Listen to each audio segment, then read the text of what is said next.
पेशावर खुदकुश हमले को लेकर पाकिस्तान और अफगानिस्तान में फिर शुरू हुई ज़बानी जंग। तालिबान हुकूमत का कहना है कि धमाके के लिए अफगानिस्तान को जिम्मेदार नहीं ठहराए पाक हुकूमत। वाज़ेह हो कि पाकिस्तान के वज़ीर दाखिला राना सनाउल्लाह ने धमाके के बाद कहा था कि टीटीपी के दहशतगर्द अफगानिस्तान में पनाह लिए हुए हैं। सीसीटीवी में कैद हुई पेशावर मस्जिद में खुदकुश हमला करने वाली तस्वीर। पुलिस की वर्दी में मोटरसाइकिल पर सवार होकर पुलिस लाइन में दाखिल हुआ था हमलावर। खैबर पख्तूनख्वा सूबे के पुलिस चीफ के मुताबिक पुलिस वर्दी में होने के सबब चेक पॉइंट पर तैनात सिक्योरिटी अमले ने उसकी चेकिंग नहीं की थी। पुलिस चीफ का कहना है कि खुदकुश हमलावर का ताल्लुक दहशतगर्द तंजीम मुअज़्ज़म जा अंसारी गुट से था। राजधानी तेहरान में रात के वक्त सड़क पर रक्स करने के इल्जाम में हुई कैद की सजा। राइट एक्टिविस्टों की न्यूज एजेंसी के मुताबिक जोड़े को अदालत ने 10.5 साल की सजा सुनाई है। पब्लिक प्लेस पर गैर अखलाकी हरकत और कौमी सलामती को चैलेंज करने के इल्जाम में हुई सजा। ताहम ईरानी अदलिया की न्यूज एजेंसी का कहना है कि जोड़े को कौमी सलामती के लिए खतरा बनने के इल्जाम में 5 साल की सजा हुई है। न्यूज एजेंसी का कहना है कि अपने सोशल मीडिया अकाउंट के जरिए ये जोड़ा लोगों को मुल्क मुखालिफ एहतजाज में शामिल होने की तरगीब दे रहा था। फिलिपीन हुकूमत ने अमेरिका को फौजी अड्डा इस्तेमाल करने की इजाजत दे दी है। अमेरिकी वज़ीर दिफा लॉयड ऑस्टिन ने मनीला दौरे के मौके पर फिलिपीन हुकूमत के हवाले से किया ऐलान। वज़ारत दिफा के मुताबिक डिफेंस कोऑपरेशन एग्रीमेंट के तहत फिलिपीन हुकूमत ने अमेरिकी फौज की मुल्क के 4 और फौजी अड्डों को इस्तेमाल करने की इजाजत दी है। इस माहदे के खिलाफ दर्जनों अफराद ने किया एहतजाज। मुजाहिरीन का कहना है कि हुकूमत के इस फैसले से खित्ते में मजीद कशीदगी पैदा होगी।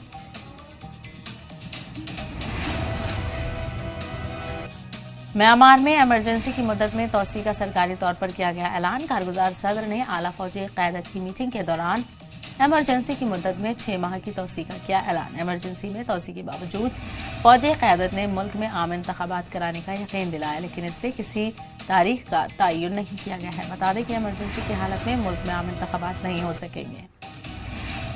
रूसी मिसाइल हमले में कम से कम 3 शहरी हलाक और 20 से ज्यादा लोग जख्मी हुए हैं। मशरकी यूक्रेन के डेनिप्रो में यह हमला हुआ है। मकामी पुलिस के मुताबिक हमले में एक रिहायशी इमारत तबाह हो गई, जबकि आसपास की 7 इमारतों को भी इससे नुकसान पहुंचा है। वाज़ेह हो कि गुज़िश्ता माह रिहायशी इलाके में हुए हमले से 44 अफराद जाँ बहक हुए थे।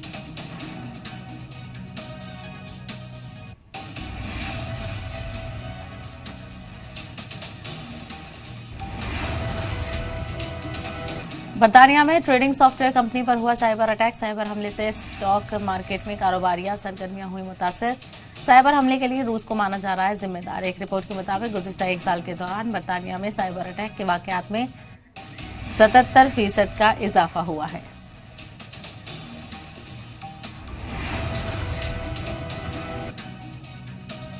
बर्तानिया के साबिक वज़ीर आज़म बोरिस जॉनसन ने की आलमी बिरादरी से अपील। जॉनसन ने यूक्रेनी फौज की जदीद असलहों से मदद करने की अपील करते हुए कहा कि यूरोप की सलामती और रूस के जारहाना अज़ाइम को रोकने के लिए यूक्रेन की मदद करना बेहद ज़रूरी है।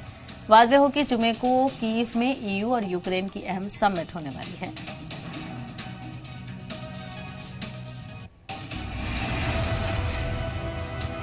ऑस्ट्रेलियाई पादरी जॉर्ज पेल की आखिरी रस्मात के वक्त सैकड़ों लोगों ने किया एहतजाज। सेंट मैरी चर्च के बाहर हुआ पुरजोर एहतजाज। 2020 में जिनसी इस्तेसाल के इल्जाम के बाद उन्हें पादरी की खिदमत से फारिग कर दिया गया था।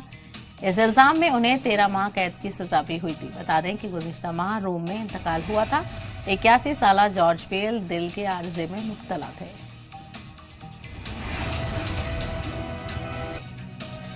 पेरू की पार्लियामेंट ने मुकर्ररा वक्त से पहले आम इंतखाबात कराने की तजवीज़ को नामंजूर किया है। 78 मेंबरान ने तजवीज़ के खिलाफ दिया वोट, जबकि 54 ने किया हिमायत। दिसंबर 2023 में होने हैं आम इंतखाबात। बता दें कि साबिक पेड्रो कास्टिलो की बर्खास्तगी के बाद से ही मुल्क में पुरजोर एहतजाज हो रहा है। पेड्रो के हामी मुल्क में जल्द अज जल्द इंतखाबात कराने का मुतालबा कर रहे हैं।